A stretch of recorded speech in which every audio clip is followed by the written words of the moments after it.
You know what, man? Getting it in today. Got in from New York. Oh yeah. So Um, Back at everybody, it. this is the true Troy Carter. You know what I'm saying? CEO over there at Venice. You know what I'm saying? We did the partnership. I'm very excited. This is the man behind the plan. Tell them a little bit about yourself, Troy.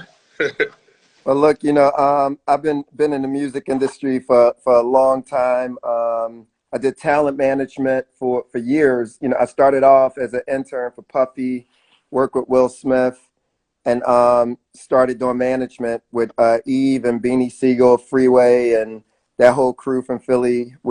Those were my first clients, and Okay. then shifted into pop music and did Lady Gaga and John Legend and John Mayer and a few others. Okay. Okay. Okay. Went over to Spotify and then started creator services for Spotify, and then started this, which is Venice. And a big thing for me was really being able to work with independent artists and give them, some of the same tools and resources to go global.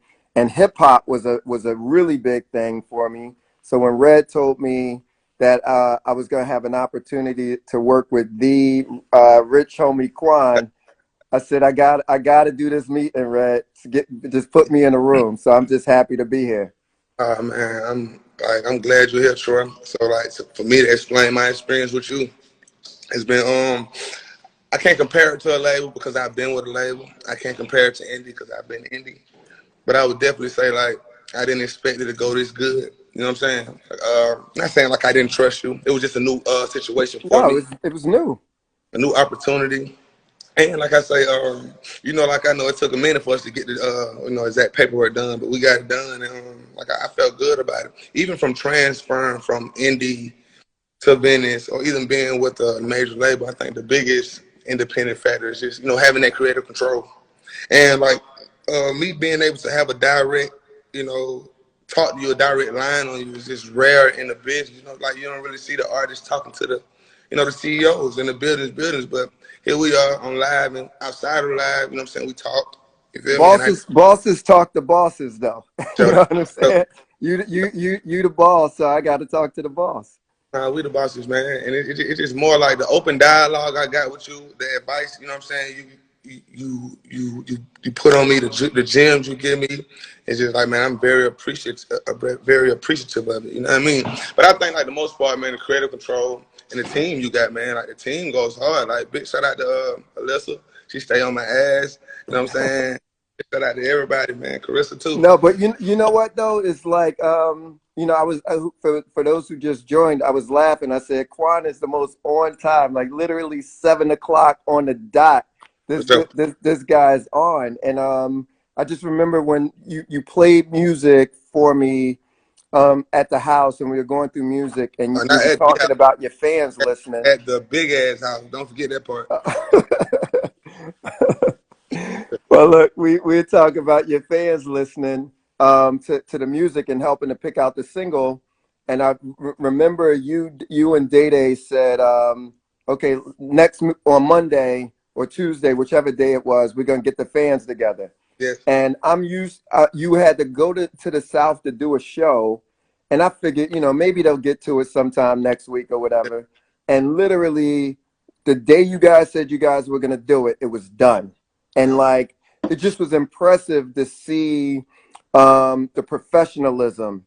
And like, so I guess what gave you that discipline? Because it's one thing to be disciplined in the studio, but it's another thing for artists to like really show up and be involved in their business. I would say being more in tune to my business just came from uh, the lack of knowledge I had prior. So I kind of like wanted to be more in tune, you know what I mean? Wanting to be in those conversations opposed to just having people in place on those conversations. If you're going to be independent and if you're going to say you're a boss got to be on those conversations. You know what I'm saying? I can have my assistant, I can have my dad, and I can have my brother, but it's different when I'm on there, I'm in tune. Like me and Alyssa got our own relationship. I'm trying to create my own relationship with everybody because at the end of the day, and for one, like, there may be some mistakes I made in the past, and I don't want nobody to fault me for that because I'm human and I'm older now. Like I said, I'm different from a 22-year-old Rich Homie Quan, some type of way. I've learned from that. You know what I'm saying? And I cherish my relationships a whole lot, Troy.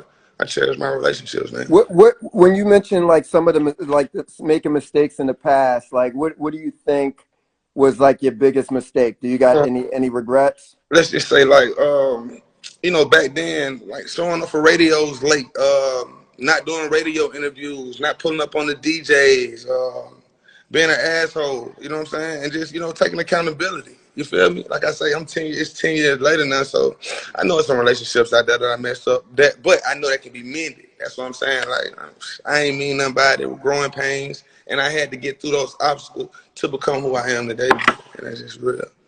No, and a lot of times, like it's no school for this. It's not like that. It's a school you could go to. No manual. Yeah, there's no manual. And I was saying to somebody earlier, I was talking to the Big Brothers Big Sisters organization earlier, and what I was saying is like for the music industry, it's one of the only industries. Hey yo, what's up guys? I'm glad that you're watching my channel, and if at all this is the first time here, please kindly subscribe to HMTV. I'll be glad. So around 33 minutes past 2 p.m. TMZ obtained a 911 call from Rich Homie Quan's death, and his girlfriend tells the dispatcher the rapper is not breathing and does not have a heartbeat. She also revealed he was unresponsive on the couch in their home when she called 911 and started foaming at the mouth when she tried to move him. So Rich Homie Quan, a platinum selling rapper from Atlanta, is actually dead, and TMZ went on and actually confirmed this news to us. So Richie died Thursday in his Atlanta home, according to his family and the representative from Fulton County morgue. So Richie Homie Quan's family tells TMZ Hip Hop they shattered and heartbroken by his sudden death. So no cause of death has been reported, and they are desperately searching for answers. So Rich Homie first burst onto the scene that was in 2013 with his instant classic hit Type of Way, and followed through with fan favorites In Flex, Oh, and Ride Out.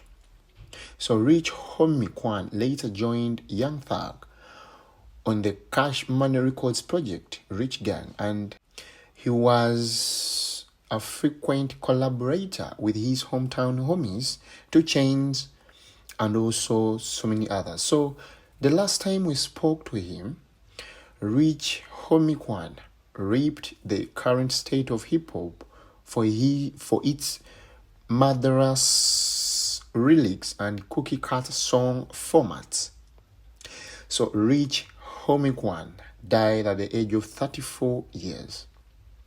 So I'm just here to send my deepest condolences and sympathies to the family and friends of our dear rapper Richie Homie Quan, because all what I know is that you guys are really passing through a very difficult time.